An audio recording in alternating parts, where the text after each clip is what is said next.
ঢ্যাঁড়স তো আপনারা অনেক রকমভাবে রান্না করে খেয়েছেন, আর আমিও কিন্তু অনেক রকম রেসিপি আপনাদের সঙ্গে শেয়ার করেছি। তো এই রেসিপিটা কিন্তু একেবারে নতুন রেসিপি। ঢ্যাঁড়স আর অল্প একটু মাংস দিয়ে খেতে কিন্তু ভীষণই ভালো লাগে। আর এই রান্নাটা কিন্তু একেবারে সহজ। তো অবশ্যই আপনারা স্কিপ না করে পুরোটা দেখবেন। আসসালামু আলাইকুম, সবাই কেমন আছেন? আশা করছি সকলে ভালো আছেন।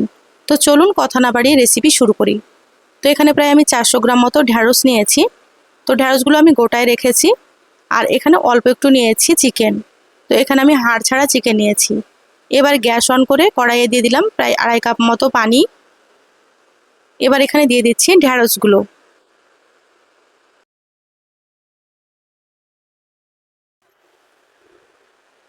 দেখুন সম্পূর্ণ ঢ্যাঁড়সগুলো দিয়ে দিলাম। এবার আমি এখানে চিকেনগুলো দিয়ে দিচ্ছি। তো এখানে প্রায় আমি 150 গ্রাম মতো চিকেন নিয়েছি। তো অল্প চিকেন দিয়ে কিন্তু খেতে অনেক বেশি ভালো লাগে রেসিপিটা। আর দিয়ে দিলাম এখানে বড় সাইজের একটা পেঁয়াজ। আর দিয়ে দিলাম দুটো মিডিয়াম সাইজের টমেটো। হাত দিয়ে খুব ভালোভাবে এভাবে করে একটু ডুবিয়ে দিচ্ছি।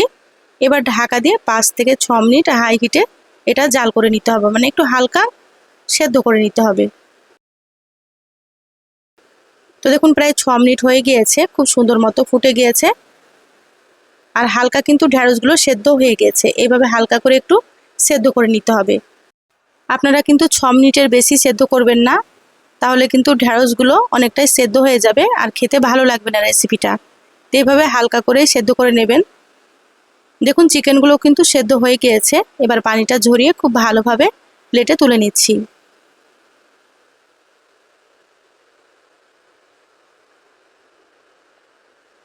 তো ঢ্যাঁড়সগুলো তুলে নেওয়ার পরে পুরোপুরি ঠান্ডা করে নেব, তারপরেই ফিরে আসছি। দেখুন ঢ্যাঁড়সগুলো আমি পুরোপুরি ঠান্ডা করে নিয়েছি। এবার একটা ছুরি দিয়ে কেটে নিচ্ছি। ঢ্যাঁড়সগুলোকে একটু বড় বড় করে কেটে নিতে হবে, খুব বেশি ছোট করা যাবে না। তো দেখুন আমি কিভাবে কাটছি, তাহলে আপনারা বুঝতে পারবেন। তো আপনারা এইভাবে একটু বড় বড় করে কেটে নেবেন। যারা ভিডিওটি ইউটিউব চ্যানেল থেকে নতুন দেখছেন, প্লিজ চ্যানেলটা সাবস্ক্রাইব করে চ্যানেলের সাথেই থাকবেন। আর যারা ফেসবুক পেজ থেকে ভিডিওটি দেখছেন, একটা লাইক দিয়ে পেজটা ফলো করে রাখবেন। তাতে করে আমি যখনই ভিডিও আপলোড করব, আপনারা সবার প্রথমে নোটিফিকেশান পেয়ে যাবেন। সময় সুযোগ মতো আপনারা ভিডিওটা দেখে নিতে পারবেন। তো একইভাবে সব ঢ্যাঁড়সগুলোকে আমি কেটে নেব।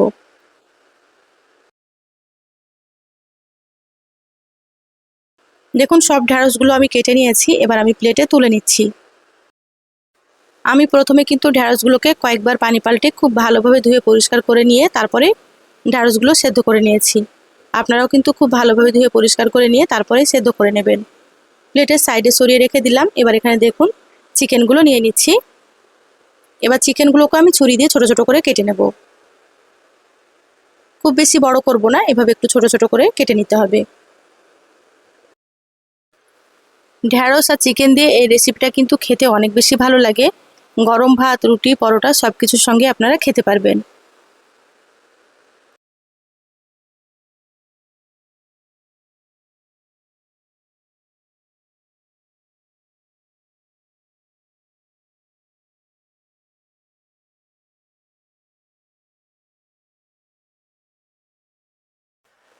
দেখুন সব চিকেনগুলো কাটা হয়ে গিয়েছে। এবার আমি বাটিতে তুলে রাখছি। চিকেনগুলো আমি সাইডে সরিয়ে রাখলাম। এবার এখানে দেখুন পেঁয়াজটা নিয়ে নিয়েছি। এবার পেঁয়াজটাকেও কেটে নেব। তো দেখুন আমি কিভাবে কেটে নিচ্ছি, তাহলে আপনারা বুঝতে পারবেন। একটু বড় বড় করে কেটে নিতে হবে, খুব বেশি কিন্তু আমি ছোট করব না। দেখুন এভাবে করে আমি 3 টুকরো করে নিচ্ছি। এবার পেঁয়াজের পাপড়িগুলোকে এভাবে করে খুলে নিতে হবে। আপনারাও কিন্তু এভাবে পেঁয়াজ কেটে নেবেন।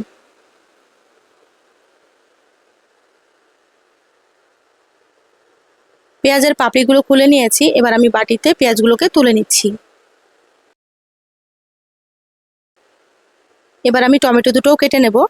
তো টমেটো আমি একটু বড় বড় করেই কাটবো, খুব বেশি ছোট করব না। আর টমেটো কিন্তু অবশ্যই আপনারা দেওয়ার চেষ্টা করবেন। টমেটো দিলে রেসিপিটা খেতে অনেক বেশি ভালো লাগবে।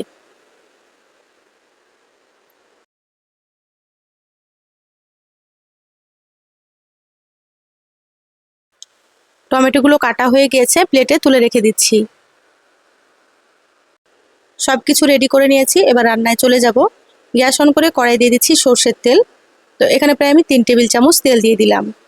আপনারা চাইলে তেলের পরিমাণটা কম বেশি করে নিতে পারেন। তেলটা হালকা একটু গরম করে নিয়েছি, এবার তেলের মধ্যে দিয়ে দিলাম সামান্য একটু গোটা জিরা। জিরাগুলোকে একটু নেড়েচেড়ে হালকা লালচে করে ভেজে নিয়েছি। এবার আমি এখানে দিয়ে দিচ্ছি কেটে রাখা পেঁয়াজ। এ পর্যায়ে গ্যাসের আঁচটা মিডিয়ামে রেখেছি।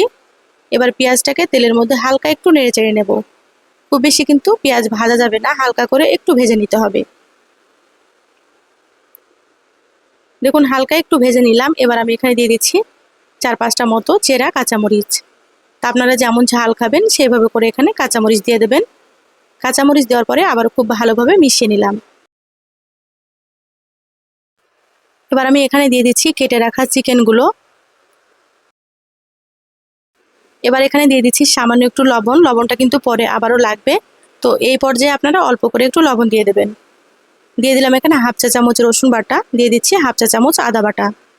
আদা রসুনের পরিমাণ কিন্তু খুব বেশি লাগবে না, এভাবে আপনারা 1/2 চা চামচ করে দিয়ে দেবেন। একসাথে আবারও খুব ভালোভাবে একটু ভেজে নেব, যাতে করে আদা রসুনের কাঁচা গন্ধটা চলে যায় আর চিকেনগুলো হালকা একটু ভাজা হয়। তো এই পর্যায়ে আমি গ্যাসের আঁচটা মিডিয়ামে রেখেছি। গ্যাসের আঁচ মিডিয়ামে রেখে ভেজে নিচ্ছি। দেখুন 2 মিনিট মতো ভেজে নিয়েছি। এবার এখানে দিয়ে দিচ্ছি 1/2 চা চামচ হলুদ গুঁড়ো, দিয়ে দিচ্ছি 1/2 চা চামচ থেকে একটু বেশি জিরা গুঁড়ো, 1/2 চা চামচ দিয়ে দিচ্ছি ধনিয়া গুঁড়ো, আর এখানে সামান্য পরিমাণে একটু দিয়ে দিচ্ছি মরিচের গুঁড়ো। যেহেতু কাঁচা মরিচ দিলাম সেজন্য অল্প করে মরিচের গুঁড়োটা দিয়েছি। তো আপনারা যেমন ঝাল খেতে পছন্দ করবেন সেইভাবে করে দিয়ে দেবেন। চাইলে আপনারা শুধু কাঁচা মরিচ দিয়েও রান্না করতে পারেন। এখানে অল্প একটু পানি দিয়ে দিলাম। তো এখানে আমি 1/2 কাপ মতো পানি দিয়েছি। খুব ভালোভাবে নেড়েচেড়ে আবারও মিশিয়ে নেব। এবার ঢাকা দিয়ে 5 মিনিট মতো ভালোভাবে কষিয়ে নিতে হবে। তো এখানে আমি 5 মিনিট মতো ঢাকা দিয়ে খুব ভালো মতো কষিয়ে নিয়েছি। দেখুন পানিটা একেবারে শুকনো হয়ে গিয়েছে। আবারও খুব ভালোভাবে একটু নেড়েচেড়ে নেব।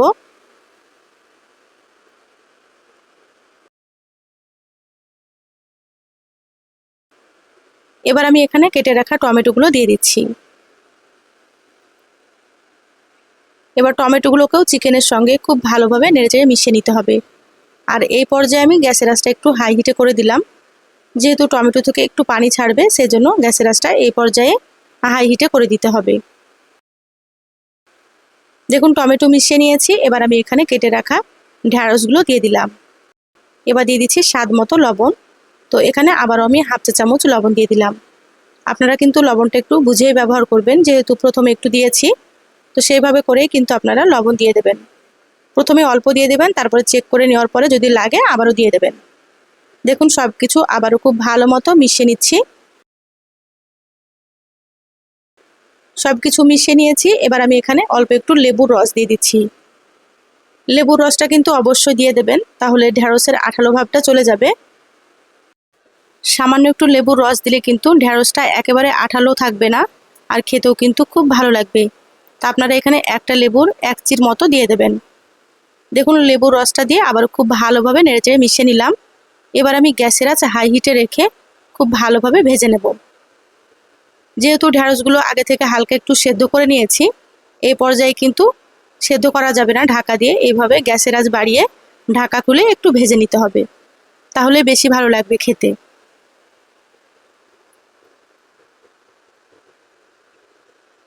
দেখুন ঢ্যাঁড়সগুলো কিন্তু অনেকটাই ভাজা ভাজা হয়ে গিয়েছে। গ্যাসের আঁচ বাড়িয়ে আমি 7 থেকে 8 মিনিট মতো খুব ভালো মতো ভেজে নিয়েছি।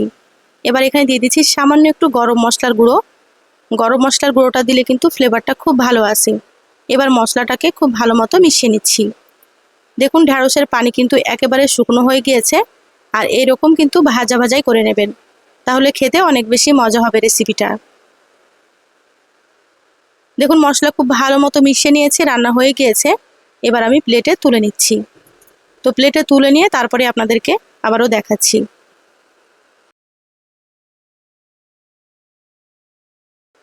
দেখুন প্লেটে তুলে নিয়েছি, আর কতটা লোভনীয় হয়েছে আপনারা হয়তো দেখেই বুঝতে পারছেন।